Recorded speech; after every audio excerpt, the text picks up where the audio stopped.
नमस्कार विद्यार्थी मित्रांनो, आपण आपली पृथ्वी आणि सूर्यमाला याविषयी माहिती घेतलेलीच आहे. चला तर मग आता प्रश्नोत्तरांच्या साहाय्याने अधिक माहिती घेऊया.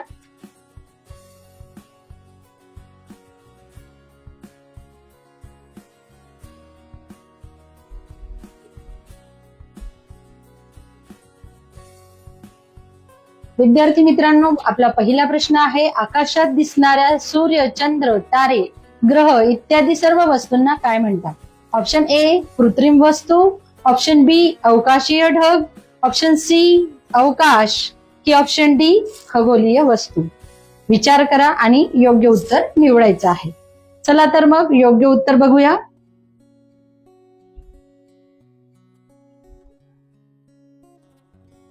आणि योग्य उत्तर आहे ऑप्शन डी खगोलीय वस्तू. आकाशात दिसणाऱ्या सूर्य, चंद्र, तारे, ग्रह, उल्का इत्यादी वस्तूंना एकत्रितपणे खगोलीय वस्तू म्हणतात. या वस्तू अवकाशात अस्तित्वात असतात. चला आता आपण दुसरा प्रश्न बघूया.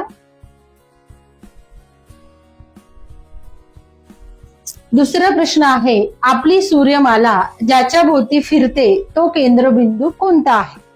ही बघा, आपली जी सूर्यमाला आहे जी फिरते त्याचा केंद्रबिंदू कोणता आहे? Option A Prithvi, option B Guru, option C सूर्य की ऑप्शन डी चंद्र.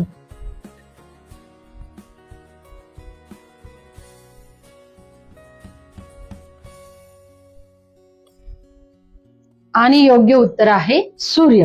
सूर्यमालेतील सर्व ग्रह सूर्याभोवती फिरतात, म्हणून सूर्य हा आपल्या सूर्यमालेचा केंद्रबिंदू आहे.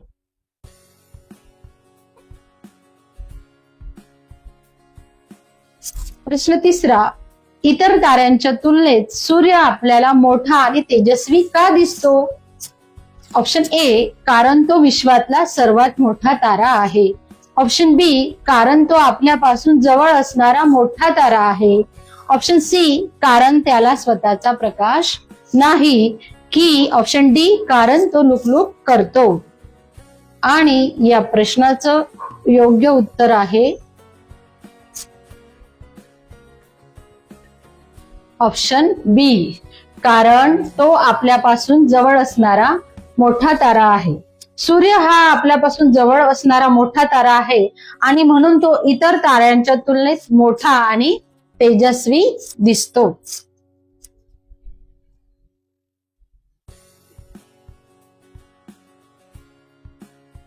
चौथा प्रश्न बघूया. आतापर्यंत मिळालेल्या माहितीच्या आधारे आपल्या सूर्यमालेतील कोणत्या ग्रहावर सजीव सृष्टी म्हणजेच जीवन आढळते? तर ऑप्शन ए मंगळ, ऑप्शन बी शुक्र, ऑप्शन सी पृथ्वी की ऑप्शन डी शनी. चला योग्य उत्तर बघूया. विद्यार्थी मित्रांनो, आपण पाठ अभ्यासलाच आहे, तर योग्य उत्तर आहे पृथ्वी. कारण पृथ्वी हा एकमेव असा ग्रह आहे की जिथे पाणी, हवा आणि योग्य तापमान आहे, त्यामुळे जीवन आढळते आणि सजीव सृष्टी आढळते.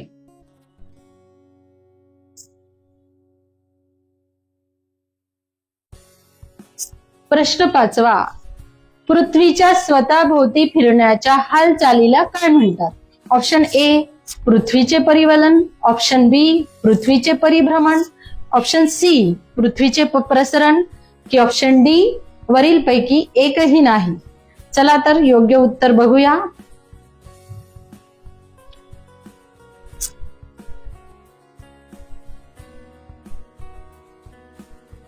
आणि ऑप्शन आहे ऑप्शन ए योग्य उत्तर आहे ऑप्शन ए पृथ्वीचे परिवलन. पृथ्वी स्वतःच्या अक्षाभोवती फिरत असते. या हालचालीला परिवलन म्हणतात आणि यामुळेच दिवस रात्र होत असतात.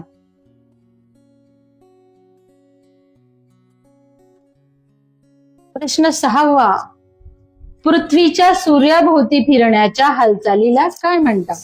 ऑप्शन ए पृथ्वीचे परिवलन, ऑप्शन बी पृथ्वीचे परिभ्रमण, ऑप्शन सी पृथ्वीचे प्रसरण की ऑप्शन डी यापैकी एकही नाही. चला उत्तर बघूया. आणि या प्रश्नाचं योग्य उत्तर आहे पृथ्वीचे परिभ्रमण. ऑप्शन बी. बघा, पृथ्वी स्वतःभोवती फिरता सूर्याभोवती फिरते आणि या पृथ्वीच्या फिरण्याला परिभ्रमण म्हणतात. म्हणजे पृथ्वी सूर्याभोवती फिरता फिरता सूर्याभोवती फिरते तेव्हा परिभ्रमण होतं आणि यामुळेच ऋतू बदल होतात.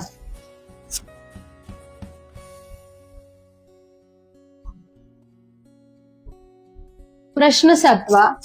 पृथ्वी सर्व वस्तूंना स्वतःकडे ओढते या शक्तीला काय म्हणतात? बघा, ऑप्शन ए घर्षण शक्ती, ऑप्शन बी गुरुत्वाकर्षण, ऑप्शन सी सौरशक्ती की ऑप्शन डी वरीलपैकी एकही नाही. आणि या प्रश्नाचं उत्तर आहे गुरुत्वाकर्षण. पृथ्वी या सर्व वस्तूंना स्वतःकडे ओढते म्हणजेच या शक्तीला गुरुत्वाकर्षण म्हणतात.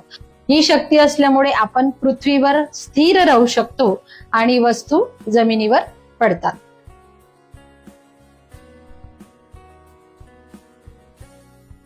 प्रश्न 8. आपल्या सूर्यमालेतील, प्रिंटिंग मिस्टेक झालेली आहे, हा शब्द सूर्यमालेतील आहे. आपल्या सूर्यमालेतील आकाराने सर्वात मोठा ग्रह कोणता आहे? Option A Guru, option B Prithvi, option C मंगळ की ऑप्शन डी बुध. आणि या प्रश्नाचं योग्य उत्तर आहे ऑप्शन ए गुरु. गुरु हा आपला सूर्यमालेतील सर्वात मोठा ग्रह आहे. त्याला इंग्लिशमध्ये आपण ज्युपिटर असे देखील म्हणतो.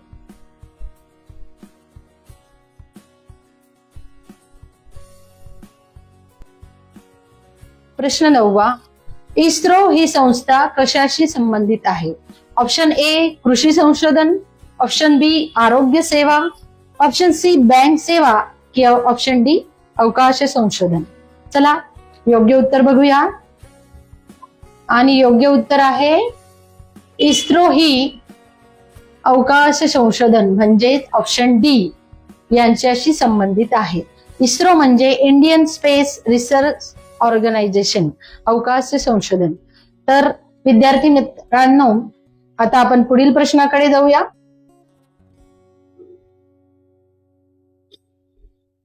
आणि पुढील प्रश्न आहे अवकाशात जाणारे पहिले भारतीय अंतराळवीर कोण होते? Option A doctor APJ Abdul Kalam, option B Rakesh Sharma, option C Vikram Sarabhai की ऑप्शन डी रवीश मल्होत्रा.